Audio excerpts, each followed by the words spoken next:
इस कहानी में 3 लीड किरदार दिखाए गए हैं। यहाँ छोटे छोटे बच्चों से गली गली ड्रग बिकवाया जा रहा है।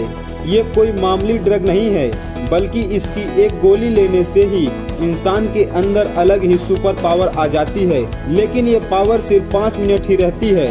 ये कहानी आज के वक्त से आगे की कहानी है। इस कहानी में एक मिस्टीरियस डिस्ट्रीब्यूटर को दिखाया जाता है, जो कि एक ग्रुप बनाकर गलत कामों की शुरुआत करता है। इस काम में एक ड्रग को दिखाया जाता है, जिसको खा लेने से 5 मिनट तक सुपर पावर आ जाता है। लेकिन सबका सुपर पावर अलग अलग प्रकार का होता है। इसके बाद अपने सभी डीलर को ये गोली दे देता है। ये गोली कई जानवरों के डीएनए से मिलाकर बनाया गया है। ये गोली गलत लोगों के पास जाती है। इसका गलत इस्तेमाल करके पूरे शहर में तबाही मचा देते हैं। इससे कई लोगों की जान भी चली जाती है। ऐसे ही होते होते कई साल बीत गए। इसके बाद एक रॉबिन नाम की लड़की को दिखाया जाता है, जिसके पास 3 गोलियां होती हैं और ये तीनों गोलियों को बेचना चाहती हैं, क्योंकि इनके माँ की तबीयत बहुत खराब होती है। पैसों की सख्त जरूरत होती है। रॉबिन के पिता बहुत पहले मर चुके थे। वे इस ड्रग को अपने बैग में लेकर कहीं जा रही थी। तभी अचानक कुछ लोग रॉबिन के बैग को छोड़ना चाहते थे और छीन ही लेते हैं। तभी अचानक वहां फ्रैंक आ जाता है, जो कि फ्रैंक एक पुलिस ऑफिसर है। फ्रैंक को देखने के बाद ये लोग डर जाते हैं और इस गोली को खाने की कोशिश करने लगते हैं। तभी फ्रैंक अपनी बंदूक को तानते हुए बोलता है कि इस गोली को खाने से तुम्हारे अंदर 5 मिनट का सुपर पावर तो आ जाएगा, लेकिन इसे हर कोई डाइजेस्ट नहीं कर पाता है। किसी का बॉडी ब्लास्ट और किसी का सर ब्लास्ट हो जाता है। तभी वे लोग डर जाते हैं। उसके बाद फ्रैंक उस टैबलेट को ले लेता है और फ्रैंक को पता है कि रॉबिन की माँ की तबीयत बहुत खराब है। फ्रैंक इस टैबलेट को रख लेता है। इसके बदले में रॉबिन को अपनी बाइक दे देता है, जिसको पाकर रॉबिन बहुत खुश हो जाती है। वहीं दूसरी तरफ एक यूएस स्वामी वेजर को दिखाया जाता है, जिसको पता चलता है कि इस टैबलेट को सबसे पहले एक आदमी ने खाया था। वह आदमी कोई और नहीं बल्कि रॉबिन का कर्जन था। तब वेजर उसके घर जाता है। वहां देखता है सब दीवारें टूटी हैं। घर में अजीब सा लग रहा है। उस घर में कोई और नहीं बल्कि रॉबिन का ही कर्जन था। मेजर रॉबिन के कर्जन को बाहर निकलने के लिए बोलता है, लेकिन वे बाहर निकलने से मना कर देता है। तभी मेजर चोरी से उसके घर में घुस जाता है। मेजर को ये नहीं पता होता है कि ये 5 मिनट वाले पावरफुल टैबलेट को खाया है। जब मेजर उसके घर में जाता है तो रॉबिन का कर्जन इसको मारने की कोशिश करता है। तब मेजर इस छत से उस छत भागने लगता है। अंत में वह भागकर एक बाथरूम में चला जाता है। तब 5 मिनट होने ही वाला होता है।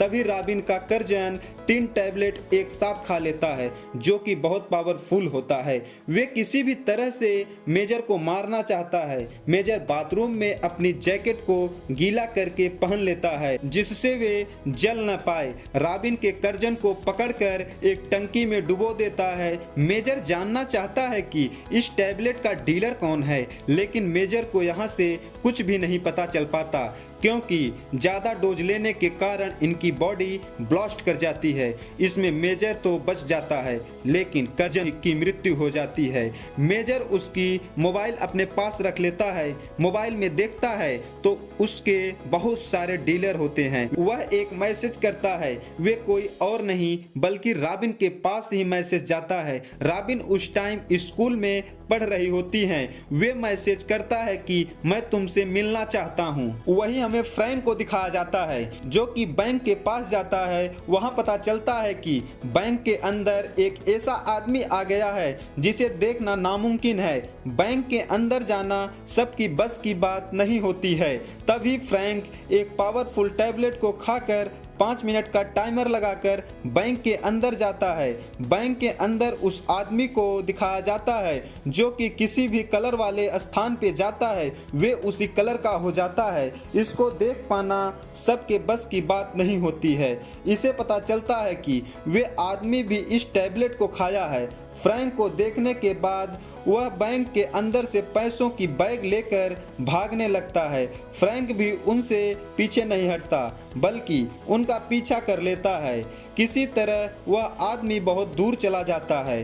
तभी उस आदमी को एक बंदूक भी मिल जाती है। जब देखता है कि फ्रैंक उसका लगातार पीछा कर रहा है तो वह फ्रैंक को गोली मार देता है।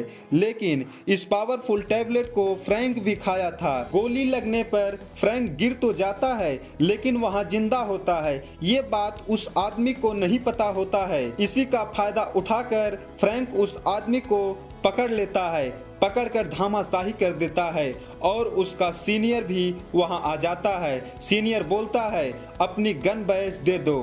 फ्रैंक कहता है क्या मुझे जॉब से निकाल रहे हो? वे कहता है तुमने भी रूल को तोड़ा है। फ्रैंक भी इस टैबलेट को खाया था जो कि रूल के खिलाफ था।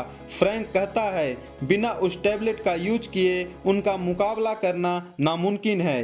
अगर इस आदमी को पकड़ना है तो उस टैबलेट को खाना ही पड़ेगा।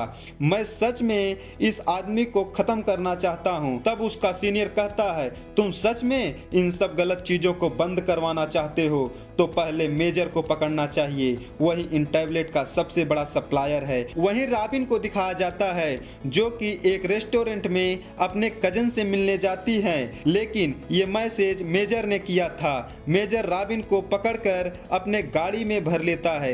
रॉबिन से पूछता है बताओ तुम्हारा सप्लायर कौन है? रॉबिन उसे कुछ भी बताने से मना कर देती है। मेजर बताता है तुम्हारी जैसी मेरी भी एक बेटी है जिसे कुछ डीलर उसे उठाकर ले गए हैं। मैं किसी भी तरह अपनी बेटी को बचाना चाहता हूँ। तब रॉबिन मेजर की मदद करने को हाँ बोल देती है। रॉबिन मेजर को उस आदमी के पास ले जाती है जिससे वे दवा को खरीदती थी। लेकिन उस आदमी को शक हो जाता है।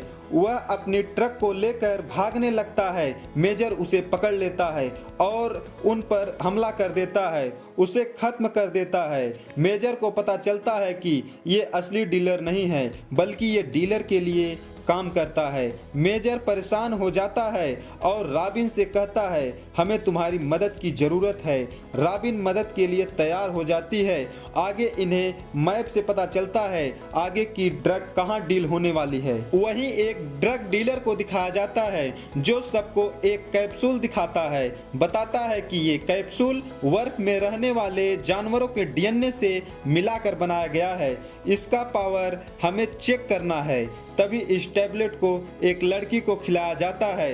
उसे एक बर्फीले चैम्बर में रखा जाता है जिसका टेम्परेचर धीरे धीरे बढ़ाया जाता है 100 से 200, 200 से 500 तक। लेकिन उस लड़की को कुछ भी फर्क नहीं पड़ता है। तभी वहां मेजर भी आ जाता है जो कि वह अपनी बेटी को ढूंढ रहा होता है। वह सबके ऊपर हमला कर देता है। वह ड्रग डीलर को पकड़ता तभी वहां फ्रैंक आ जाता है और उस पर गन तान देता है और कहता है कि तुम ही इसको सभी जगह फैला रहे हो, तुम अपने आप को मेरे हवाले कर दो।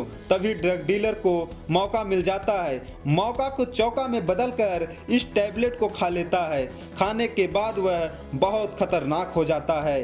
फ्रैंक अपने आप को बचाने के लिए बहुत सारे गैस सिलेंडर को खोल देता है। जैसे वे तीनों बाहर निकल जाते हैं मेजर गोली चलाकर उस जगह को ब्लास्ट कर देता है जिससे उसकी मौत हो जाती है। हालांकि ये तीनों तो बच जाते हैं तथा फ्रैंक मेजर को अरेस्ट कर लेता है।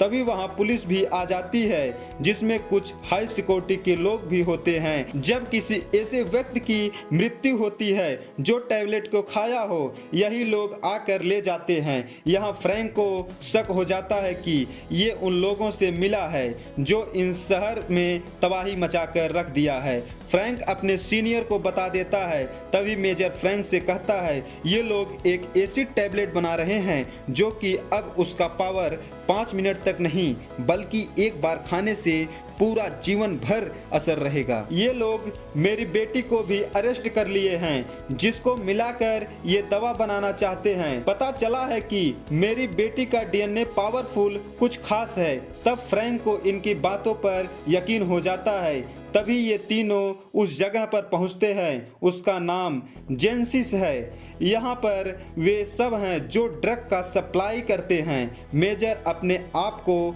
जानबूझकर अरेस्ट करवा लेता है, जिससे मेजर को शिप के अंदर लाया जाता है। यहाँ पर फ्रैंक रॉबिन भी छुपके से अंदर आ जाते हैं। ये दोनों वहाँ चले जाते हैं जहाँ पर शिप के सभी दरवाजे को कंट्रोल किया जाता है। इसमें एक हाई सिक्योरिटी भी होता है। ये रॉबिन के पास आ जाता है। तभी रॉबिन वहां से मेजर की बेटी जहां पर अरेस्ट होती है वहां पहुंच जाती है। रॉबिन को यहां पता चलता है कि सरकार ने यहां पर एक सुपर सोल्जर बनाने के लिए काम किया। इस प्रोजेक्ट का हिस्सा मेजर भी था। सभी सोल्जर के ऊपर एक गैस छोड़ी गई है, जिससे सभी सोल्जर की पावर बहुत बढ़ गई है। दरअसल सरकार अपने फायदे के लिए ये सब कर रही थी, जिससे पूरे देश को मारकर दुनिया में अकेला राज कर सके। साइंटिस्ट को पता चला कि मेजर के बेटी का डीएनए कुछ खास है जो हमें टैबलेट बनाने में काम आ सकता है। तभी मेजर की बेटी को गिरफ्तार किए, जिससे एक पावरफुल टैबलेट को बनाया जा सके। सब के सब यहाँ से निकलने लगते हैं। तभी वहां डॉक्टर गार्डन आ जाती है और रॉबिन को पकड़ लेती है। दरअसल डॉक्टर गार्डन इस प्रोजेक्ट का हेड है, जो पूरे प्रोजेक्ट को चलाती है। वह फिर रॉबिन से मेजर की बेटी का डिमांड करती है। अब यहाँ पर सबको डॉक्टर गार्डन के लोगों ने घेर लिया होता है। मेजर ये कैप्सूल खाता है। मेजर पहले से ही पावरफुल होता है। कैप्सूल खाने के बाद उसके शरीर से हीट वेव निकलता है। उसके आसपास के लोग पिघलना शुरू हो जाते हैं। डॉक्टर गार्डन के साथ सभी लोग मारे जाते हैं। मेजर की बेटी मेजर के पास आती है। इसके पास इतनी पावर होती है कि इस पावर का इस्तेमाल करके अपने पिता को ठीक कर देती है, यानी मेजर को जिंदा कर देती है। तब मेजर अपनी बेटी को लेकर निकल जाता है। जाने से पहले रॉबिन को एक बैग देता है। बहुत सारे पैसे होते हैं जिससे वे अपनी माँ की इलाज करा सके। रॉबिन शुरू से ही एक रेपर बनना चाहती थी। ये रेपर के लिए अपना काम शुरू कर देती है। इसी बात पर ये कहानी यहीं पर खत्म होती है। उम्मीद करता हूँ ये कहानी आपको जरूर पसंद आई होगी। Thank you for watching. मिलते हैं आपसे नेक्स्ट वीडियो में।